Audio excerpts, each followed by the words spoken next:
The Galactic Council chambers fell silent as Ambassador Kethvar of the Zephyrian Empire stood to address the assembly. Representatives from 47 species filled the crystalline amphitheater, their various forms creating a tapestry of alien diversity. Today's agenda carried a resolution that would reshape the galaxy forever. Esteemed colleagues, Kethvar's translator rendered his clicks and whistles into standard galactic. We gather to formalize what has become an economic necessity. The human species of Sol 3, despite their recent admission to our community, has proven difficult to integrate. Murmurs of agreement rippled through the assembly. The insectoid Vrak delegation chittered approval, while the crystalline shard minds resonated in harmonic consensus. Even the normally neutral ethereals flickered their support. Their aggression is legendary, continued the Centauri representative, her 6 arms gesturing emphatically.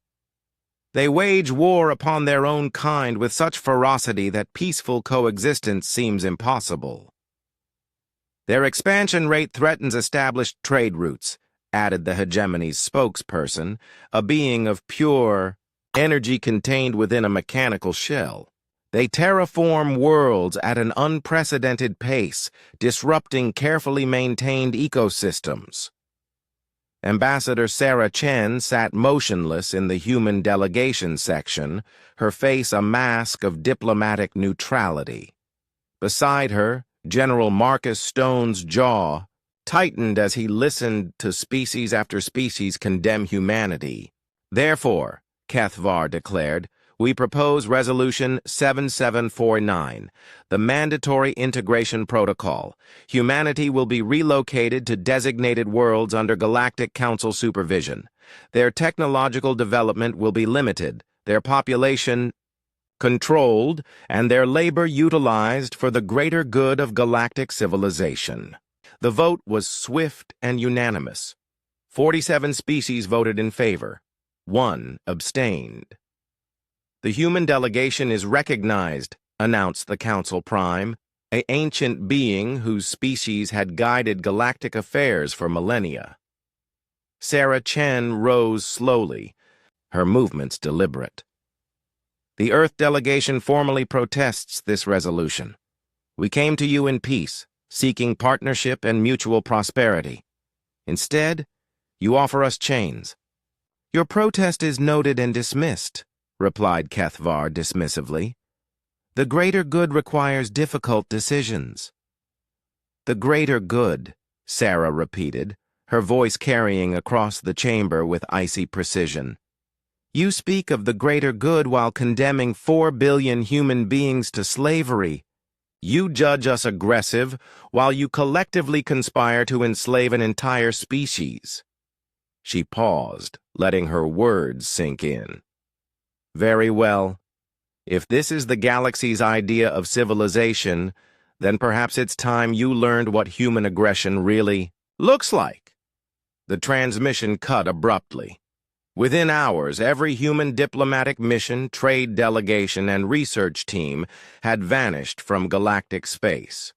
The Sol system went dark, its subspace beacons offline, its borders sealed. For 6 months, the galaxy congratulated itself on solving the human problem. Trade flourished without human interference. Border disputes decreased. The aggressive newcomers had been contained. Then the Outer Rim colonies began disappearing. The first sign was the silence from Kepler Station, a major mining operation on the galaxy's edge. When the relief convoy arrived, they found only debris and radiation signatures unlike anything in galactic databases. The attack pattern suggested weapons that violated several laws of physics. Within weeks, the pattern spread. Remote outposts, isolated colonies, and patrol fleets simply vanished. No distress calls, no survivors, no explanations, only empty space where thriving communities had existed. The Zephyrian Fourth Fleet was the first major military force to encounter the attackers. Admiral Vrextal's final transmission was a terrified shriek. "They're ghosts! Ships that don't exist on sensors until they're already firing, weapons that ignore our shields completely. They're not using technology, they're using applied physics we didn't know was possible." The feed cut to static. The revelation came when a single human ship materialized in the heart of Council space, appearing inside the defensive perimeter as if space itself had folded around it. The vessel was sleek black metal that seemed to absorb light, its hull etched with equations that hurt to look at directly. "Attention, Galactic Council," the transmission began. The voice belonged to a human woman, though her appearance had changed. Her eyes held depths that suggested she had seen the fundamental workings of reality itself. "I am Dr. Elena Vasquez, formerly of the Human Science Directorate, currently of the Terran Liberation Front." The council chamber erupted in panic as representatives recognized the implications. "You wondered what human aggression looked like when properly motivated," she continued calmly. "6 months ago, you gave us a common enemy, all of you. You united humanity in a way we'd never been united before. Every war, every conflict, every scientific breakthrough driven by our supposedly savage nature was suddenly focused on a single goal, teaching you the price of your arrogance." Images flooded the screens around the chamber.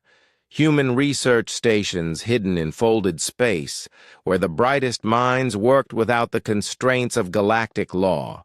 Weapons that manipulated fundamental forces, ships that existed partially. Outside normal space-time, soldiers enhanced beyond recognition.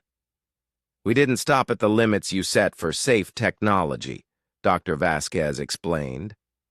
"We asked ourselves what was possible when moral constraints were removed, when survival was at stake, when we had nothing left to lose. The answer was terrifying.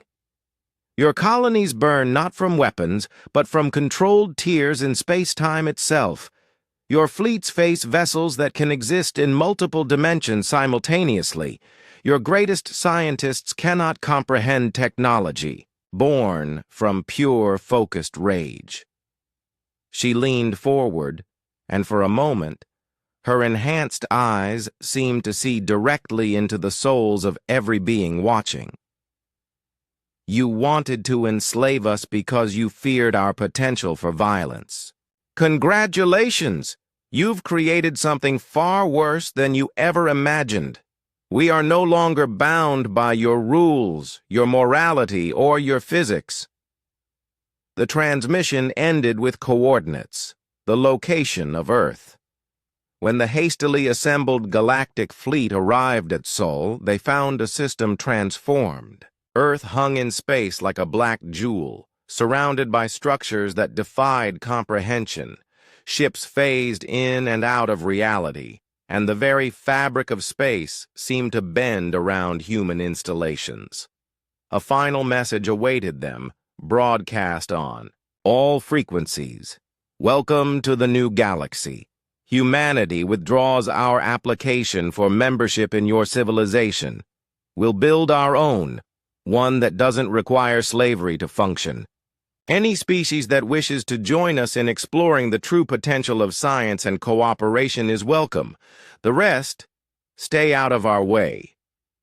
The vote to rescind Resolution 7749 was unanimous, but it was far too late.